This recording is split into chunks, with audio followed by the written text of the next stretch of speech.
Hallelujah. യേശുവേ സ്തോത്രം, യേശുവേ നന്ദി.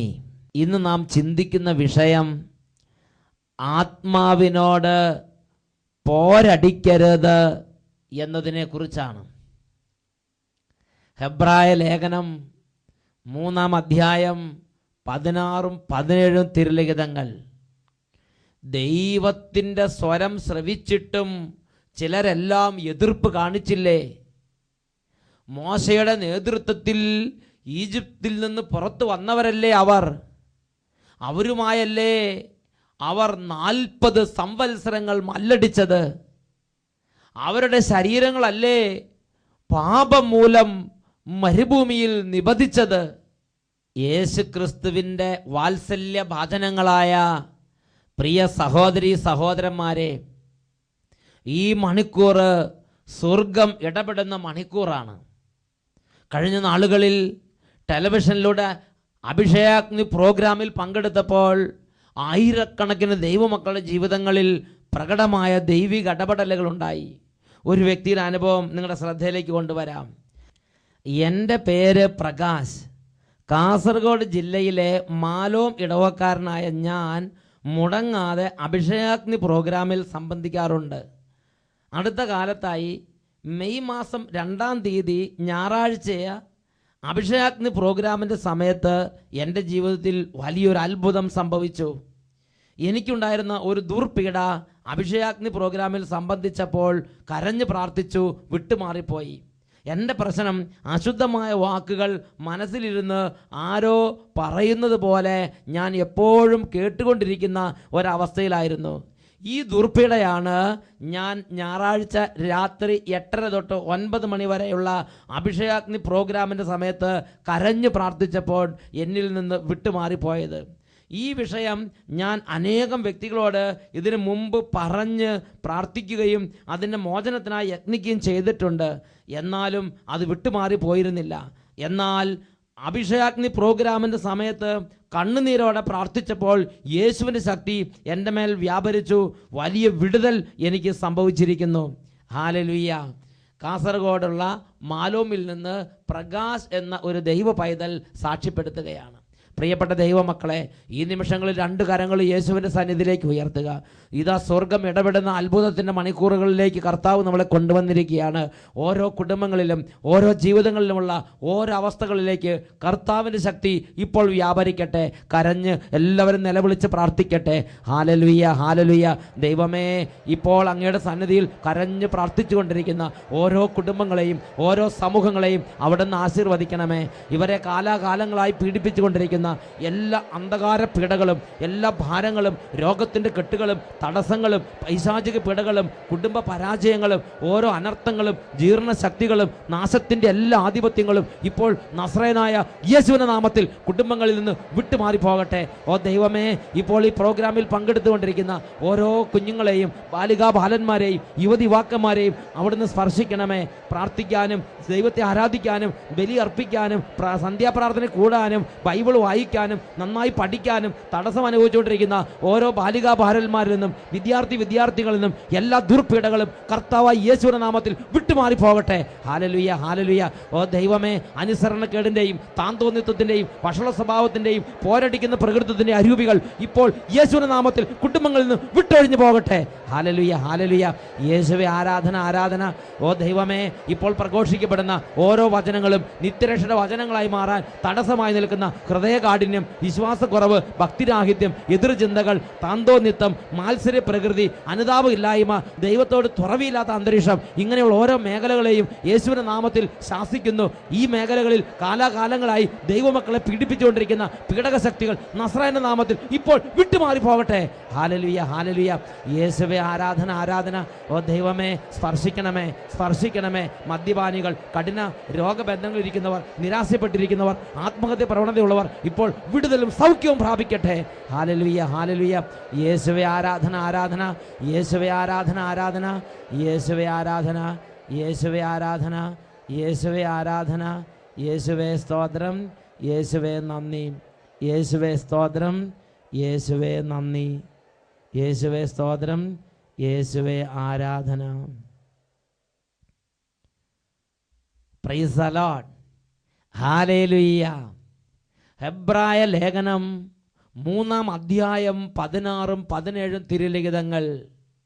ദൈവത്തിൻ്റെ സ്വരം ശ്രവിച്ചിട്ടും ചിലരെല്ലാം എതിർപ്പ് കാണിച്ചില്ലേ? മോശയുടെ നേതൃത്വത്തിൽ ഈജിപ്തിൽ നിന്ന് പുറത്തു വന്നവരല്ലേ അവരുമായല്ലേ അവർ 40 സംവത്സരങ്ങൾ മല്ലടിച്ചത്. അവരുടെ ശരീരങ്ങളല്ലേ പാപം മൂലം മരുഭൂമിയിൽ നിബദിച്ചത്.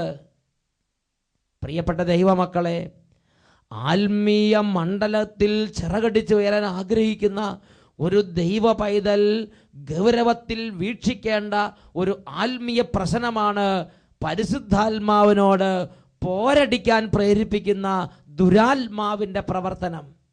ഹല്ലേലൂയ.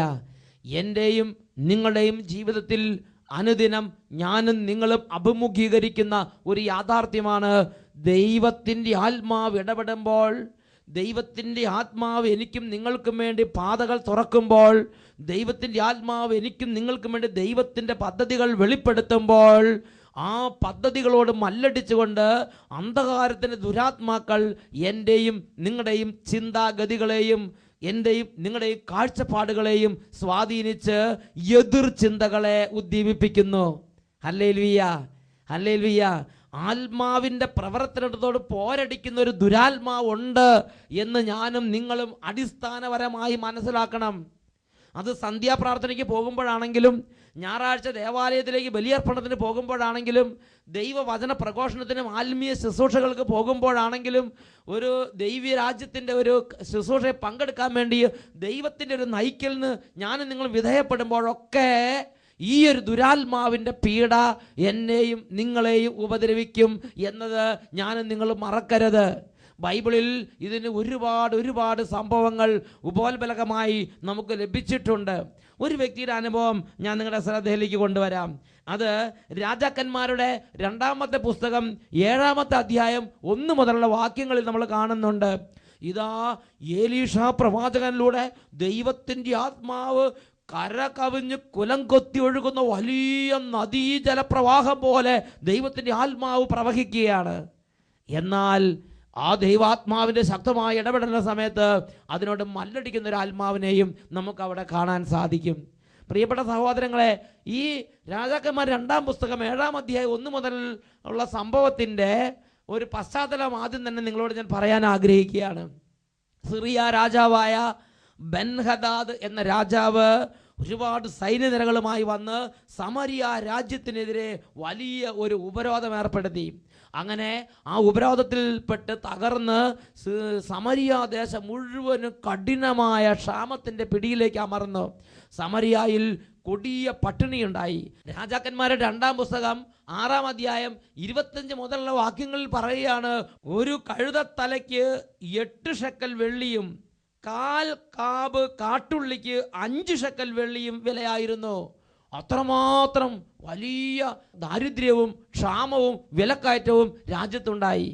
അമ്മമാർ സ്വന്തം മക്കളെ വേവിച്ച് തിന്നുന്ന അത്ര പട്ടിണി ആ രാജ്യത്തുണ്ടായി. അങ്ങനെ സമരിയ രാജ്യം മുഴുവൻ കൊടിയ പട്ടിണിയിൽ അമർന്നപ്പോൾ സമരിയ രാജാവും സേനാ നായകനും കൂടി ഏലീഷ പ്രവാചകൻ്റെ അടുത്ത് ഈ കാര്യത്തെക്കുറിച്ച് സംസാരിച്ചുകൊണ്ട് നിൽക്കുകയാണ്. അപ്പോൾ ഏലീഷ പ്രവാചകന്റെ മേൽ ആത്മാവിൻ്റെ ശക്തി അത്ഭുതകരമായി വ്യാപരിച്ചു. ഏലീഷ പ്രവാചകൻ പറഞ്ഞു, അല്ലയോ രാജാവേ, നാളെ ഈ സമയത്തിന് മുമ്പ് ഈ രാജ്യം മുഴുവൻ സമൃദ്ധി കൊണ്ട് നിറയും. ആളുകളെല്ലാം ധാരാളം ഭക്ഷണം കഴിച്ച് സമൃദ്ധിയിൽ ഉണ്ട് നിറഞ്ഞ് തിന്ന് അവരുടെ മൂക്കി കൂടെ പുറത്തു വരാൻ തക്കവണ്ണം വലിയ സമൃദ്ധി നാളെ ഈ നേരത്തിന് മുമ്പ് ഈ രാജ്യത്ത് സംഭവിക്കും എന്ന് ഏലീഷ പ്രവാചകൻ ഒരു പ്രവചനം നടത്തി. ഇത് കേട്ട ഉടനെ ഇതാ ഈ സേനാനായകൻ്റെ പടനായകൻ്റെ ഉള്ളിലുണ്ടായിരുന്ന പരിശുദ്ധാത്മാവിനോട് പോരടിക്കുന്ന ആത്മാവ് ഇതാ പെടഞ്ഞ് ചാടി എഴുന്നേറ്റു. ആ ആത്മാവ് സംസാരിക്കുകയാണ്. സേനാനായകനിലൂടെ ആ ആത്മാവ് പറയാണ്, അയ്യോ, നാളെ ഈ സമയമാകുമ്പോഴേക്കും എല്ലാവരും ഇങ്ങനെ സമൃദ്ധി അനുഭവിക്കുക എന്ന് പറഞ്ഞാൽ നടക്കുന്ന കാര്യമല്ല. ദൈവം ആകാശം തുറന്ന് ആകാശത്തിൻ്റെ കിളിവാതിലുകൾ തുറന്ന് തുരുതുരാന്നിങ്ങോട്ട് ഭക്ഷണധാന്യങ്ങൾ ഇട്ടാൽ പോലും ഇത് സംഭവിക്കുകയില്ല. ഈ പടനായകൻ വേഗം കയറി കട്ട് ചെയ്ത് പറയുകയാണ്. പ്രിയപ്പെട്ട സഹോദരങ്ങളെ, ഇങ്ങനെയുള്ള ചിന്താഗതികളെ ഉദ്ദീപിപ്പിക്കുന്ന ആത്മാവിൻ്റെ പ്രവർത്തനമാണ് അനേകം ദൈവമക്കളിൽ ദൈവരാജ്യത്തിൻ്റെ അനുഭവത്തിലേക്ക് കടക്കാൻ തടസ്സമായി നിന്ന് പ്രവർത്തിച്ചു കൊണ്ടിരിക്കുന്നത്. എൻ്റെയും നിങ്ങളുടെയും ജീവിതത്തിൽ വിശ്വാസം വർദ്ധിക്കാൻ, എൻ്റെയും നിങ്ങളുടെ ജീവിതത്തിൽ ദൈവരാജ്യ അനുഭവം ഉണ്ടാകാൻ, എൻ്റെയും നിങ്ങളുടെ ജീവിതത്തിൽ ദൈവത്തിൻ്റെ അത്ഭുതം കാണാൻ ദൈവം ഇന്നും പ്രവർത്തിക്കുന്നുണ്ട്. ദൈവത്തിൻ്റെ ആത്മാവ് ഇന്നും വ്യാപരിക്കുന്നുണ്ട്. എന്നാൽ എൻ്റെയും നിങ്ങളുടെയും ഹൃദയത്തിൽ ദൈവത്തിൻ്റെ ആത്മാവിനോട് മല്ലടിക്കുന്ന ഈ പോരടിക്കുന്ന ആത്മാവിൻ്റെ പ്രവർത്തനമുണ്ടോ? പരിശുദ്ധാത്മാവിനോട് പോരടിക്കുന്ന ഒരു ആത്മാവുണ്ട് എന്നുള്ളൊരു യാഥാർത്ഥ്യമാണ്. പരിശുദ്ധാത്മാവിനോട് പോരടിക്കുന്ന ഈ ആത്മാവുണ്ടെങ്കിൽ ആ വ്യക്തിക്ക് ദൈവാനുഭവത്തിൻ്റെ വാതിൽ അടയ്ക്കപ്പെട്ട് തന്നെ കിടക്കും എന്നാണ് തിരുലിഖിത പ്രകാരം നമ്മൾ മനസ്സിലാക്കേണ്ടത്. ഇതാ ഈ പടനായകൻ ഇങ്ങനെ ഈ പോരടിക്കുന്ന ആത്മാവിൻ്റെ പിടിയിലമർന്നു. അദ്ദേഹം പോരടിക്കുന്ന ആത്മാവിൻ്റെ ചിന്താഗതികൾ ഉൾക്കൊണ്ട്, പോരടിക്കുന്ന ആത്മാവിൻ്റെ പ്രേരണ അനുസരിച്ച് പ്രവർത്തിച്ചു, പ്രേരണ അനുസരിച്ച് സംസാരിച്ചു, പ്രേരണ അനുസരിച്ച് കണ്ടു. എന്നാൽ എലീഷ പ്രവാചകൻ ഈ ആത്മാവ് നിറഞ്ഞ പടനായകനോട് പറഞ്ഞു, ഞാൻ ഈ പറഞ്ഞത് തന്നെ നാളെ ഈ നേരത്തിനുള്ളിൽ സംഭവിച്ചിരിക്കും. എന്നാൽ അത് തിന്നാൻ നീ നാളെ ഈ നേരത്ത് ഭൂമുഖത്തുണ്ടായിരിക്കുകയില്ല. പ്രിയപ്പെട്ട സഹോദരങ്ങളെ, പ്രവാചകനിലൂടെ പരിശുദ്ധാത്മാവ് പറഞ്ഞനുസരിച്ച് ശക്തമായി ദൈവം ഇടപെട്ടു. ജനത്തിന് മുഴുവൻ വലിയ സമൃദ്ധി ഉണ്ടായി. വലിയ രാത്രിയിൽ ദൈവത്തിൻ്റെ അതിശക്തമായ വ്യൂഹങ്ങൾ, മാലാഖ വ്യൂഹങ്ങൾ ഇറങ്ങി ദൈവശക്തി വ്യാപരിച്ച് ബെൻഹദാദും സിറിയ രാജാവും സൈന്യനിരകളും രാത്രിക്ക് രാത്രി പലായനം ചെയ്തു. നേരം വെളുത്തപ്പോഴേക്കും സമരിയ രാജാവ് സിറിയ രാജാവിൻ്റെ ധാന്യശേഖരങ്ങളെല്ലാം രാജ്യത്തേക്ക് കൊണ്ടുവന്നു. ഈ കൊടും ക്ഷാമത്തിരുന്ന രാജ്യത്ത് മുഴുവൻ ധാന്യശേഖരം കൊണ്ട് സമൃദ്ധി ഉണ്ടായി. ജനങ്ങളെല്ലാം അത് വാങ്ങാൻ വേണ്ടി വലിയ ആവേശത്തോടെ വന്നു. അങ്ങനെ തിക്കും തിരക്കും കൂടിയപ്പോൾ രാജാവ് സൈന്യത്തെ നിയോഗിച്ചു. സൈന്യത്തിന് നേതൃത്വം കൊടുത്ത പടനായകൻ സൈന്യത്തിന് നേതൃത്വം കൊടുത്തുകൊണ്ടിരുന്നപ്പോൾ ഒരു പ്രത്യേക നേരത്ത് തിക്കും തിരക്കിലും പെട്ട് ഇതാ പടനായകൻ ജനത്തിൻ്റെ ചവിട്ടേറ്റ് അരഞ്ഞ് അന്തിശ്വാസം വലിച്ചു. എല്ലാവരും സമൃദ്ധി നിറഞ്ഞപ്പോൾ ഇതാ ഈ പടനായകനെ കൊട്ടയ്ക്കകത്ത് അടിച്ചുകോരി എടുത്തുകൊണ്ട് പോകേണ്ട ഒരു സാഹചര്യമാണ് അദ്ദേഹത്തിൻ്റെ ജീവിതത്തിൽ ഉണ്ടായത്.